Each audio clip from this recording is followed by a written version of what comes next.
America जैसा देश जो अर्थव्यवस्था में ताकतवर है, वो अपने यहाँ महीनों बैलेट से वोट डलवाता है। जापान जैसा देश जहां से ईवीएम कभी बनी, वो बैलेट से वोट डलवा रहा है। जर्मनी का जो सुप्रीम कोर्ट है, उसने ये पाबंदी लगाई कि अगर ईवीएम से मशीन से वोट पड़ेगा तो वो अनकॉन्स्टिट्यूशनल है कि देश में ईवीएम हटे। ये वीडियो देखा आपने, दो वीडियो दिखा रहा हूं मैं आपको। शिवराज सिंह चौहान के लिए महिलाएं किस तरह से रो रही हैं, बिलख रही हैं, और दूसरा वीडियो अखिलेश यादव का। उन्होंने साफ कहा कि जापान, अमेरिका और जर्मनी में ईवीएम से चुनाव नहीं होता है तो भारत में क्यों। नमस्कार, मैं शंभू कुमार सिंह और आप देख रहे हैं नेशनल दस्तक। मैं पहले से कह रहा था कि कांग्रेस अगर 4 राज्य का चुनाव हार जाती है, राजस्थान, मध्य प्रदेश और छत्तीसगढ़, तो वो बैकफुट पर होगी और इंडिया गठबंधन और मजबूत होगा। और इस बात का पुख्ता जो है वो खाका सामने आ गया है। 19 तारीख को बड़ी बैठक होने जा रही है इंडिया गठबंधन की दिल्ली में, जिसमें ईवीएम पर भी बड़ी चर्चा होगी। लेकिन सबसे बड़ा सवाल तो खड़ा कर दिया अखिलेश यादव ने कि ईवीएम से चुनाव क्यों।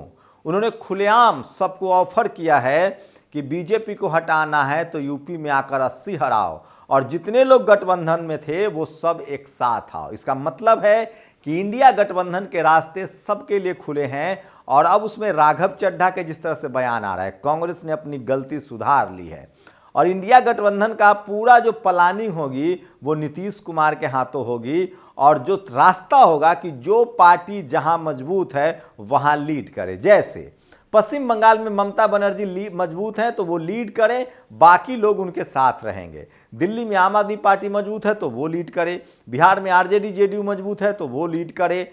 उसी तरह से राजस्थान, मध्य प्रदेश, छत्तीसगढ़ और दक्षिण के राज्यों में अगर तमिलनाडु में डीएमके मजबूत है तो वो लीड करे, कर्नाटक में कांग्रेस मजबूत है तो वो लीड करे, तेलंगाना में बीआरएस भी आ सकता है।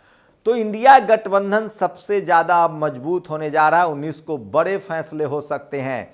मैं पहले ही कह रहा था कि कांग्रेस के जो सवर्ण नेता हैं, खड़गे साहब ने 2 दिन पहले अभी कहा कि कांग्रेस के जो सवर्ण नेता हैं वो इस गठबंधन को नहीं चाहते थे, वो जाति जनगणना का मुद्दा नहीं चाहते थे। ये मैं नहीं कह रहा हूं, खड़गे ने खुद कहा है, बाकायदा एक नाम भी लिया उन्होंने एक नेता का। तो अब जाकर इंडिया गठबंधन का जो है पूरा खाका तैयार होने लगा है। वहीं ईवीएम को लेकर अखिलेश यादव लगातार प्रहार कर रहे हैं। ईवीएम पर बड़ा सवाल उठाया जा रहा है।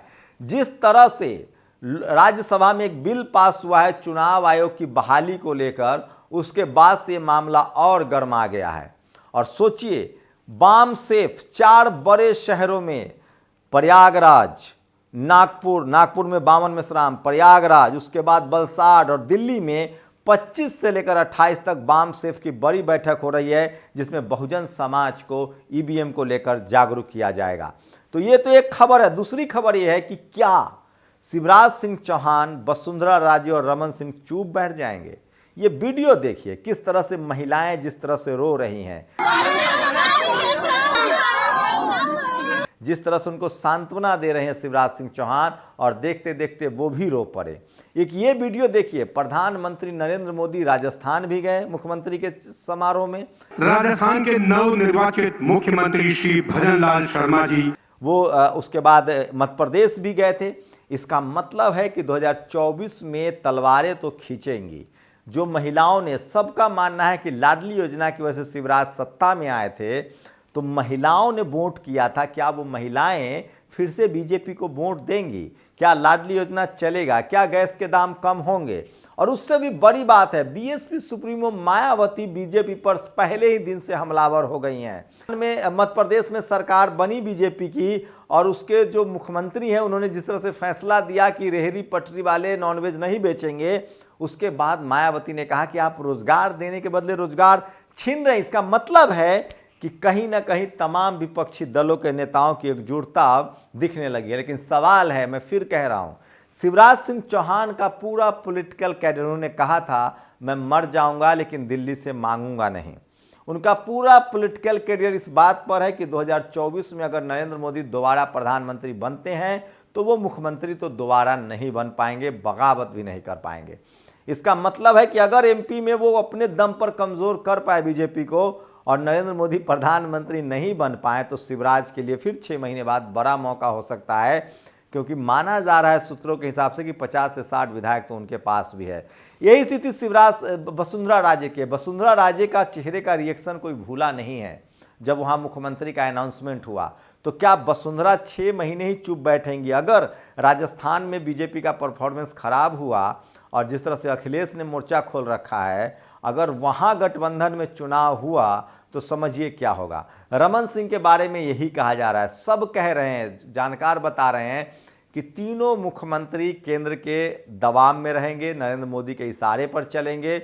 बीजेपी में सिर्फ योगी आदित्यनाथ के अलावा और कोई नहीं है जो फिलहाल केंद्रीय नेतृत्व के सामने तनकर खड़ा हो। तो इस लिहाज से देखें तो चुनाव में बहुत दिलचस्पी है और 19 तारीख को जो इंडिया गठबंधन की बैठक होगी उसमें पता चल जाएगा कि विपक्ष की रणनीति क्या होगी और ईवीएम को लेकर क्या होगा। ये बात तो तय है कि ईवीएम को लेकर इस देश के 90% खासकर SC ST OBC के जो लोग हैं वो अच्छे खासे नाराज हैं और उनको लगता है कि ईवीएम जो है वो ठीक नहीं है।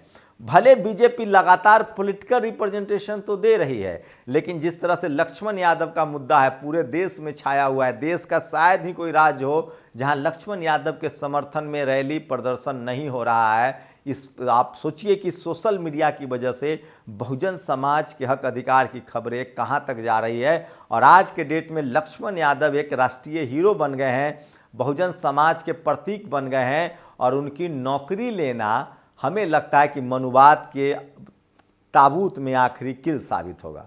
तो मैं फिर कह रहा हूं, सोशल मीडिया ने पूरा गेम बदल दिया है और दलित, पिछड़े, आदिवासी, किसान समाज के लोग एकजुट हो रहे हैं और उसकी वानगी भी देखने को मिल रही है। सोचिए राजीव शुक्ला ने किस तरह से संसद में कहा कि धनखड़ को, जो उपराष्ट्रपति हैं, कि सोशल जस्टिस की मलाई, सोशल इंजीनियरिंग की मलाई तो आप खा रहे हैं। तो सोचिए किस तरह का जातिवाद अभी भी तमाम दलों के नेता में। लेकिन मैं फिर कह रहा हूं 2024 में अगर SC ST OBC किसानों का हक अधिकार नहीं मिला, उनका उसी तरह से तुष्टीकरण हुआ, लक्ष्मण यादव जी जैसे लोगों को निकाला गया नौकरी से, तो किसी यादव को RSS का मुख्यमंत्री बनाना है, किसी आदिवासी को मुख्यमंत्री बनाना बहुत फायदे का सौदा नहीं होगा, क्योंकि बहुजन समाज बहुत जागरूक हो गया है। मैं फिर कह रहा हूँ क्लोजियम सिस्टम खत्म करना, उसके बाद सोशल जस्टिस की लड़ाई को आगे बढ़ाना, जब तक कॉर्पोरेट सेक्टर में रिजर्वेशन न हो। ये कुछ बड़े मुद्दे हैं, हाई कोर्ट, सुप्रीम कोर्ट में जजों की भर्ती एग्जाम से हो, यहाँ तक कि कॉर्पोरेट सेक्टर में रिजर्वेशन हो, जिसकी मायावती ने 2-3 दिन पहले मांग की थी। उसके बाद अगर SC ST OBC के हक अधिकार इसी तरह से छीने गए, लक्ष्मण यादव जैसे लोगों को नौकरियों से निकाला गया, तो 2024 में बीजेपी की बड़ी मुश्किल होगी, क्योंकि इस देश के तमाम लोग बहुत जागरूक हो रहे हैं, सोशल मीडिया का असर है और वो अपने हक अधिकार के लिए सचेत हो रहे हैं। तो मैं फिर कह रहा हूं कि अब संविधान को पूरी तरह से लागू करना होगा, संविधान को पूरी तरह से इम्प्लीमेंट करना होगा, नहीं तो संवैधानिक अधिकारों के प्रति जिस तरह से लोगों में चेतना आई है और खासकर SC ST OBC के लोगों में, अल्पसंख्यक समाज के लोगों में, किसी भी राजनीतिक दल के लिए संख्या के आधार पर लोगों को इग्नोर करना मुश्किल होगा। तो 2024 में क्या होगा ये 19 दिसंबर को लगभग तय हो जाएगा और इस बार इंडिया की चौथी बड़ी बैठक होगी। पहली बैठक पटना में हुई थी नीतीश कुमार के नेतृत्व में, दूसरी बैठक कर्नाटक में हुई, उसके बाद तीसरी बैठक मुंबई में हुई थी, चौथी बैठक दिल्ली में होने जा रही है, जिसमें कोई बड़ा मैसेज दिया जाएगा, चाहे वो EVM हो या फिर संयोजक का मसला हो। वहीं राजस्थान, मध्य प्रदेश, छत्तीसगढ़ जीतने के बाद बीजेपी की मुश्किलें बढ़ सकती है, क्योंकि 3 बड़े नेता जो हैं वो साफ साफ उनके चेहरे से उनके असंतुष्ट और उनके बगावत को देखा जा सकता है। अखिलेश यादव अकेले लगातार EVM पर बोल रहे हैं, EVM के खिलाफ मोर्चा खोल रखा है। आप लोग अपनी प्रतिक्रिया दीजिए, क्या आपको लगता है कि 2024 में इंडिया गठबंधन एकजुट होगा, बहुजन दल एकजुट होंगे और 4 बड़े शहरों में नागपुर, वलसाड़, दिल्ली और प्रयागराज में बामसेफ की 25 से 28 तक बड़ी बैठक है, जिसमें बहुजन समाज के हक अधिकारों के लिए और जागरूक करने के लिए लगातार प्रबोधन होंगे। आप लोग अपनी प्रतिक्रिया जरूर दीजिए। शुक्रिया। नेशनल दस्तक की आपसे गुजारिश है कि अगर इसको बचाना चाहते हैं तो नेशनल दस्तक को सब्सक्राइब करने के लिए रेड कलर के सब्सक्राइब बटन को दबाएं, फिर बेल आइकन की घंटी दबाएं। नेशनल दस्तक को बचाने के लिए बहुत जरूरी है कि हर खबर को शेयर करें, लाइक करें, कमेंट जरूर करें।